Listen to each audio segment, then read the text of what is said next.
بسم اللہ الرحمن الرحیم۔ عبداللہ بن عمر رضی اللہ عنہ کی روایت ہے، انہوں نے بیان کیا کہ انصار میں سے ایک نوجوان رسول اللہ صلی اللہ علیہ وسلم کی خدمت میں حاضر ہوا، آپ کو سلام کیا، پھر بیٹھ گیا اور پوچھا، یا رسول اللہ، ایمان والوں میں سب سے زیادہ فضیلت کس کی ہے؟ آپ نے فرمایا، جن کے اخلاق سب سے اچھے ہوں۔ اس نے پوچھا، ان میں سے سب سے زیادہ دانش مند کون ہیں؟ فرمایا، جو ان میں سب سے زیادہ موت کو یاد کرنے والے اور اس کے آنے سے پہلے اس کی سب سے اچھی تیاری کرنے والے ہوں، یہی سب سے زیادہ دانش مند ہے۔ اس کے بعد نوجوان خاموش ہو گیا، اس نے مزید کوئی بات نہیں پوچھی۔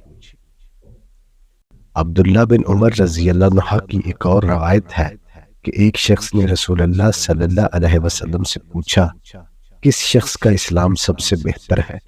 آپ نے فرمایا، یہ کہ تم ضرورت مند کو کھانا کھلاؤ اور ہر شخص کو سلام کہو، چاہے اس کو جانتے ہو یا نہ جانتے ہو۔